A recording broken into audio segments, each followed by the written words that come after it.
Semi-final మ్యాచ్లో చారిత్రక విజయాన్ని అందుకునే ఫైనల్లో అడుగుపెట్టేసింది భారత్. గెలుపు సంబరాల మధ్య ప్లేయర్ ఆఫ్ ది మ్యాచ్ అయిన జెమిమా రోడ్రిగ్స్ మైదానంలో నిలబడింది. గత నెల రోజులుగా ఆమె లోపల అణిచిపెట్టుకున్నటువంటి భావోద్వేగాలన్నీ ఒక్కసారిగా కన్నీళ్ల రూపంలో ఉబికి వచ్చాయి. మైక్ తీసుకున్న జెమిమా గొంతు వణుకుతోంది, కన్నీళ్లు ఆపుకోలేకపోయింది.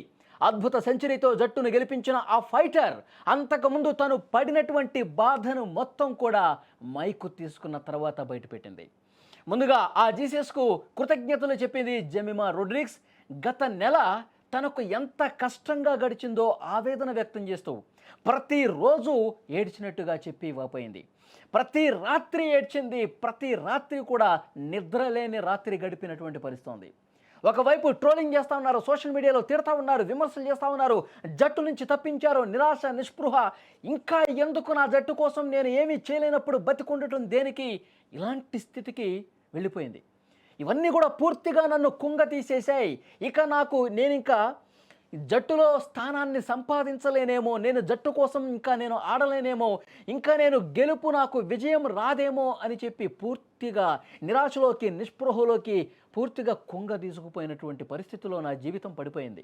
కానీ తన తల్లిదండ్రులు, కోచులు, స్నేహితులు అందరూ ఇచ్చినటువంటి ప్రోత్సాహంతో మళ్ళీ దృఢంగా, గట్టిగా, ఇంతకుముందు కంటే బలంగా నిలబడటానికి దోహదపడ్డాయని జెమిమా చెప్పింది. ఆమె మాటలు వింటున్న వాళ్ళకి అప్పటికప్పుడు మైదానంలో పడిలేచిన వీరత్వం కంటే తెర వెనుక తను అనుభవించిన మానసిక పోరాటం కళ్ళ ముందు కనిపించింది. ఫామ్ కోల్పోవటం, విమర్శలు, ముఖ్యంగా పెద్ద టోర్నమెంట్లలో ఒత్తిడి, ఇవన్నీ ఆమెను ఎంత తీవ్రంగా బాధించాయో ప్రజలందరికీ కనిపించింది. అక్కడ గ్రౌండ్ వెలుపల ఉన్న ప్రేక్షకులందరికీ కూడా అర్థమైపోయింది.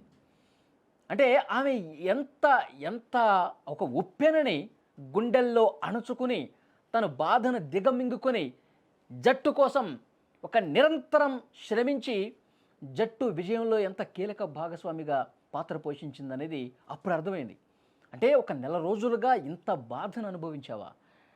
జట్టు కోసం మళ్ళీ జట్టులో ప్లేసు సంపాదించి అద్భుతంగా ఆడి మ్యాచ్ని గెలిపించడం వెనక నువ్వు ఇంత ఒత్తిడి తీసుకున్నావా, ఇంత బాధ గురయ్యావా అని అప్పుడు ప్రేక్షకులకు అర్థమైన పరిస్థితి.